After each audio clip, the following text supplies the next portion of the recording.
Alright, full disclosure, this pack technically didn't win, so you can stop typing now. On the last mod pack review, I said that the top comment would overrule the vote, and I would have normally stood by that, especially since the winner was the compression mod pack, and not only have I been meaning to play that, but I know the dev directly. However, I also knew it was relatively in an early stage, so I wanted to check with the dev to see if it was in a reasonable enough state for me to visit it. Turns out, I might need to wait a couple updates. Screenshot for proof. So instead, enjoy the second place winner, and I'll make it a point to visit the compression mod pack when it's good and ready. Vault Hunters 3rd Edition is a mod pack that I've often regarded as my favorite in the adventuring mod pack space. Not only ranking it highly on my tier list stream from a few months back, but also mentioning it in the Beyond Death review as my adventuring pack of choice. Though even with it being my adventuring mod pack of choice, it has received a large number of updates since I've last played, and my memory of the old version is a bit hazy, so I suppose that begs the question, is it good? Is it bad? Has my opinion overall changed on this mod pack? Well, stay tuned and find out. Also hit the like and sub button, check out my second channel for non-review content, and share this video with your pals, or don't. You do you, I'm not your mom. Let's crack open this vault and start with the good. The vaults are the star of the show in this mod pack. They are procedural dungeons all held within a single portal accessed by making these vault crystals. Crafting the crystals requires a handful of resources that scale with level. Higher crystal levels gives you better rewards, ideally. Something that has always annoyed me about adventuring RPG packs is that I had to rely on my abysmal world gen luck to make any meaningful progress. However, in this pack, it's mostly solid because the adventure is literally right next to your house. It removes a lot of the guessing work as to where your objective is, which makes me happy. Every vault has its own objective, ranging from what is essentially loot until purple bar says you can leave, lighting magical braziers that make the loot better but makes the mobs harder, running wave defenses, or something only conjured from the deepest pits of Tartarus. Vaults are full of challenges, fights, and unique rewards that not only power up the player but also provide resources to help you unlock more of the mod pack, and once you complete the vault, you're rewarded with a crate full of extra goodies and experience. And this is what you do for most of the mod pack, and may I just say that this is incredibly satisfying, just kind of going through quick missions, leaving, getting rewards. It's all a lot of fun. It's like extraction games, but without the sweaty 30-year-olds with no job. Speaking of experience, that brings us to leveling, and the leveling system in this pack is pretty good. Every vault and bounty you complete from your bounty board gives you experience that is separate from your enchanting experience. This experience helping you level up and gain access to new spells and perks to make you stronger or to make the vault hunting a little better. My favorite expertise perk is the one that makes vault crystals have a chance to be free, for reasons we're going to get into later. The combination of skills, perks, and vault armor creates a pretty unique RPG experience that allows you to experiment with many playstyles on subsequent playthroughs. This might seem daunting to look at initially, but I promise you this is less terrifying than some of the skill trees I've witnessed. I stared into the abyss, and it stared back. The vault isn't just about leveling up and getting gear though, it's also the way you unlock access to other mods. Knowledge points are how you unlock access to mods, both for adventuring convenience and for big tech mods. These knowledge points are crafted from the dust inside of living chests, vault diamonds, and a gem that's name slips me at this moment, because they're all named something weird. The point is that using these vault resources, you get knowledge points to spend on unlocking new modded content, larger pouches, bigger storage, and modo-sized mods like Mechanism, my beloved, and Create. Yeah. All unlocked within this little system. It's certainly a method I've not seen before, and I commend the attempt to bring in other mods into the vault experience in some way, shape, or form. The vault doors have even been worked into most recipes for all the other mods in the pack, so the vault is important for that as well. There's even a knowledge upgrade to allow automation of crystal creation. The requirement to get there is mental, but it's still an option. There's also tons of quality of life things in here, like all the spells having the option to be bound to hotkeys for ease of access, farmable mobs being contained in animal pens and jars to prevent the massive farm requirements from lagging the hell out of your machine. The quest book is custom made and doesn't let you read into anything you don't really need, which helps the pacing, and there's also a lot of unique mobs in these vaults that don't spawn in the overworld, which gives them this weird sort of otherworldly vibe, which makes exploring each vault really interesting. I don't recall this vault minimap being here last time I played, but I'm glad it's here now, though it does make me wonder why you'd want the vault compass, and you can apply gems to tools, weapons, and armor to give them boosted stats and modifiers, adding more to that RPG experience. Then you got the bounty board, which gives you little quests to run in the vault. You can modify your vault crystals to force certain results, and every 10 levels you seem to unlock new vault content that makes running through them more interesting, ranging from new mission types or events to like actual new dungeons. Those dungeons being chock full with equipment loot. You even unlock a merchant in there that you can buy stuff from with vault gold. And while I normally cringe at the idea of quests giving out inventory upgrades, it's greatly appreciated in this mod pack for reasons we're going to get into later. And even though I didn't get to it on this playthrough, there's a prestige system where you can level up beyond 100 and gain even stronger stats, which is nice to see easy for this mod pack to have its own kind of endgame segment like most RPGs do. And I know I just rattled off a lot of stuff here, but basically the reason I listed all this off is because it's to show you just how cohesive this RPG experience is. All of it revolves around one mechanic, and I think that's a really smart design. Now, you'd think with me calling this my favorite of the RPG adventure packs I've played that I'd have not much negative to say about it, and if you did think that, either you're new here or you forgot what channel you're watching. There's loads of new criticism I've walked away with, so let's talk.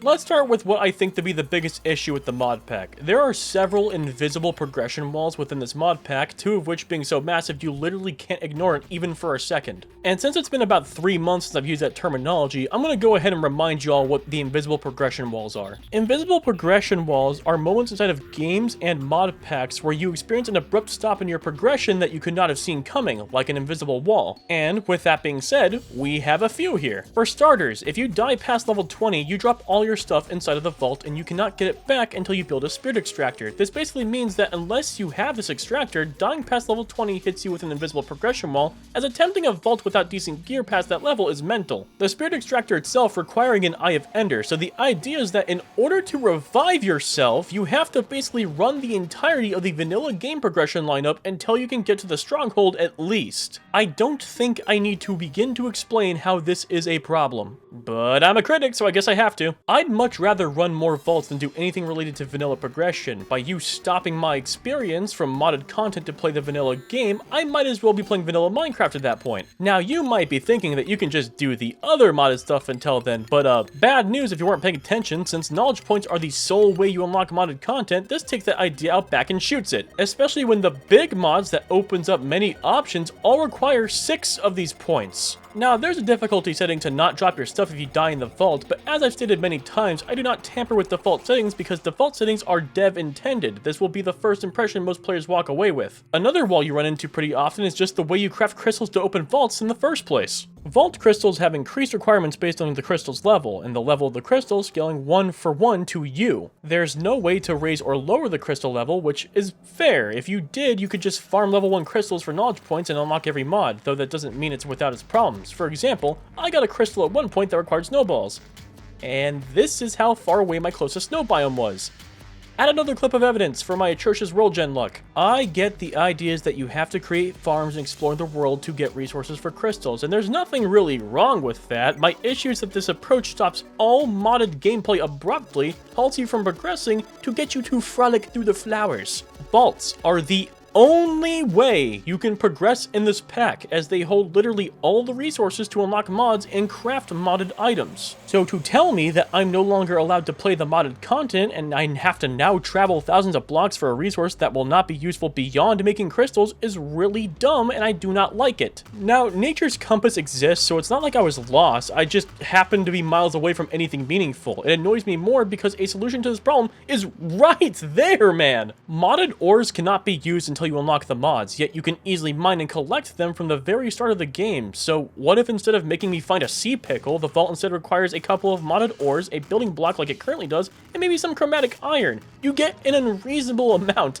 of chromatic iron in this mod pack, and from my experience, you only really need a fraction of it. Let's make that a crystal requirement. Then everything you're looking for can be easily located in almost every chunk as opposed to one biome, and with higher levels, increase the ore count requirement. By the time I was level 20, I was already pretty capable of getting Fortune 3 for my new enchantment table, so I don't think this would be a crazy ask. Maybe even add your own overworld ores that require vault tools to mine. I'm just shooting ideas here, I don't know. I'm a caveman. The most I do is I grab things and try to create fire and then yell at people. Unrelated to the weird progression walls, even though the mod does its best to make every mod feel somewhat involved in vaults, I can't help but feel like that there's still an air of kitchen sink here, just because I can't fathom a reason I'd want the big tech mods in this scenario. Like, Applied Energistics makes sense because of the insane storage it can offer, and we'll get back to inventory issues later, trust me. It's bad, but why mechanism? Ore doubling?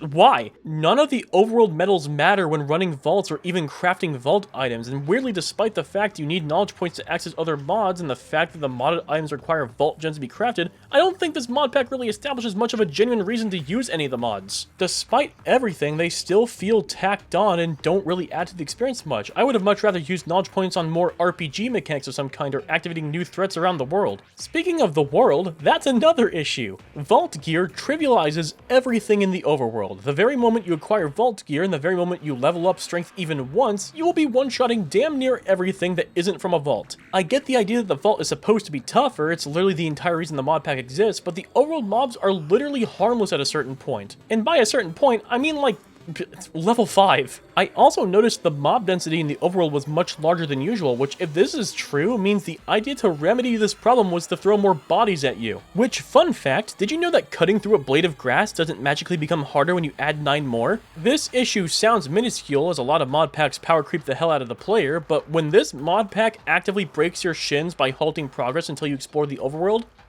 yeah, this sucks. Now onto inventory. The bloat here is mental. Not only from the fact that you can still collect modded metals even when you can't use them, but also because every single vault chest is stuffed with random extra bits that do not help you. Decorative stuff can be cool, but look at my damn inventory. This isn't random. These are resources that you either find in the vault or the game wants you to collect for crystals. I have drawers dedicated to some of this, and a few of them are full. 32 whole stacks! I've talked about insane inventory bloat before. GregTech New Horizons has it, but with GTNH, I felt like it was sort of required given the fact the pack's difficulty lies in its complicated recipes. Here it feels insane because I have no use for 90% of what I'm getting here. Chests rarely ever feel like they drop anything substantial outside of materials that are literally marked as decorative, which I know the reason for that is so dungeons and clearing the vault have larger rewards, which incentivizes taking bigger challenges. I'm just saying that chests being filled with mostly decorative stuff gets old really fast. And I'd say fortunately you get a void upgrade for your pouch immediately, but that void upgrade will either only void what you select or void everything else but what you select, and you only get 9 options.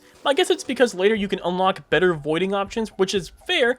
It still feels awful to play around though. I'm sure at higher vault levels the loot gets better, but when you're 30 plus levels in and the only thing you see is rocks or wood that fill your inventory, I think it goes without saying that this can get old. Especially when a large chunk of my footage is literally me organizing my stuff. Not a joke. It's a couple hours of it. I know we have storage mods in this, and I did pick up one eventually, but the inventory becomes an issue so fast that I had roughly 6 full chests before I can even craft my knowledge points for a larger pouch or any other storage mod. Not good. Another problem, repair slots. Who in the fresh hell thought this was okay? You can only repair vault tools, weapons, and armor so many times before they are broken permanently. It's very much like how the anvil works except for one detail. Sometimes you get items with only 1 repair allowed. That enchanted pickaxe you made? Sorry, Buster, only 1 repair for you! Listen, I don't like mending, I've made that clear many times, and I've also been a proponent of the idea that anvils should just not cap out how many times you repair a tool instead of making an enchantment that turns the anvil obsolete. Yet for some reason, this mod pack takes that approach in the single worst way I've ever seen. Why, in the 9 circles, did you all think having only 1 repair slot on tools was a reasonable thing to do? I don't care that the other tiers have more slots. I'm aware of that. You should not make any of the tools have 1 slot, period. And what's worse is that when the item breaks and has no repairs left, it doesn't even do you the honors of deleting itself. It stays in your damn inventory, meaning that if you break it mid-vault, you're either carrying it the entire time until you can toss that shit in lava,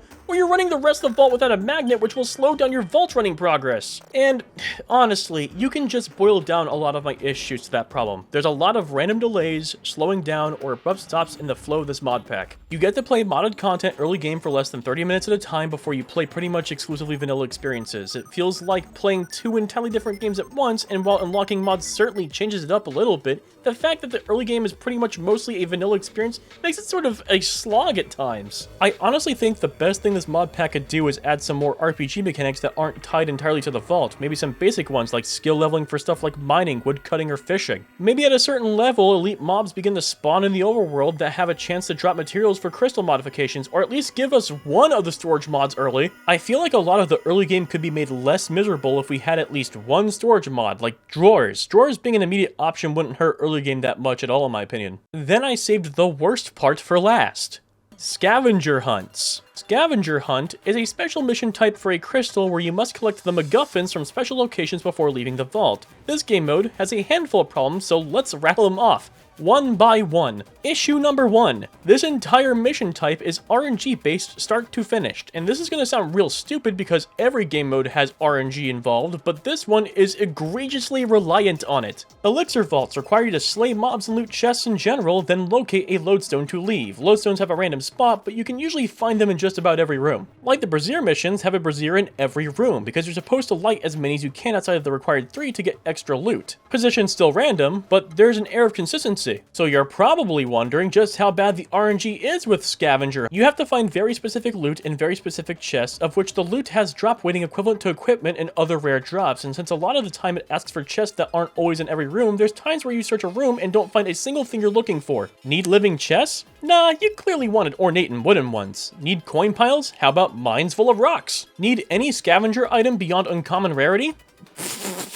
Yeah, me too. This game mode has little to no consistency compared to the other mission types, and it's to this date still the only mission type I have never completed beyond maybe 2 or 3 objectives. I'm sure with friends this is less painful, but as I've always said, just because something is better with friends doesn't mean it's good. The worst part of it isn't even just that it's a weighted pool, but it's also because issue number 2, they don't just include what you need, but every scavenging item possible in the game. I don't know who relieved themselves inside of a dev's cornflakes, but this is diabolically evil. Not only are you on a timer, but if you break chests, your inventory won't just be filled with the usual loot and the scavenging items you need, but it will also be filled with any other scavenging item in this mod pack. Why? It's already bad enough this mission type punishes looting by requiring slots to be open for the scavenging items, but now you're going to clutter my inventory for trying to be quick about it? You put a timer on me. I'm going to want to be quick. I don't care what everyone thinks about this. I will die on this hill. This is objectively the single worst design decision that could have been made for this mission type. Why would you even think this is okay? You don't even get bonus points for getting them, so you just did this to be annoying about it. And to make matters worse, this actually follows up on the last issue of this mission type. Issue number 3. You don't even get partial completion credit. It doesn't matter if you got one objective, half of the objectives, or even all but one objective done. If you did not complete your scavenger hunt fully, you get nothing. So after all of that hard work looking for the 2 rare and 1 epic items and completing the 2 uncommon items, you get nothing. I usually try not to use profanity in these mod pack reviews, but this earns it. Fuck off. This is so stupid. In other mission types, it makes sense because you only had one objective and they're consistent ones that you can do pretty fast, but you're going to hit me with a failing grade on this one no matter how much I get done? What could I have done better, modpack? Do humor me. I would love to know. Should I have bribed the RNG to give me what I was looking for? The funny thing is, this is the only part of the whole mod pack that throw me overboard in anger. It's so awful. It's so bad. Ugh. So to sum up how not worth it this crystal is, you don't get to loot as often because you get your inventory cluttered with garbage that disappears when you leave. You might not even be able to find everything you need, and you don't get any reward from it unless you find everything. This mission type is so bad that when I found this was going to be a mission type in crystals, unless I was genuinely looking for resources, I'd just 180 immediately and leave. I advise that you do the same. Okay, look, I know this sounds like I hate this mod pack, but I genuinely don't. I still stand by this being one of my favorite adventuring mod packs. Despite its flaws, its core concepts are really solid, and for all that it does wrong, it does a lot right that itches my brain in a sort of way. It's kind of a guilty pleasure for me. I love the sort of quick action the mod pack favors, and I love that it has near endless amount of dungeon crawling that you can do. I just think it needs a lot of work and tweaks to make the experience have less frustrating details. It has so many strong, fun parts about it, but then comes back around with some of the most baffling decisions ever. It may be my favorite adventure pack, but it doesn't automatically make it perfect. Despite everything I've said, I still recommend everyone give it a shot. As always, mod packs are free and actively developed, so for all you know, you'll like it, or maybe it's even changed since this video has gone up. It's your call though. All that being said, mod pack vote time! Your options this time are FTB Ocean Block 2, MC Eternal 2, and Techopolis 3. I thought I'd throw in a little bit of a loose cannon in here to stir the pot a little bit. I'm also bringing back the whole top comment overrules the vote thing from the last review. Just remember, it has to be something I haven't reviewed before, so to all you Greg Tech fans out there, hold your horses. I have something else in mind for you guys. Cast your votes in the comments below, and until next time, this has been the Bomb Dweller, hitting the gritty on your grandma's tombstone.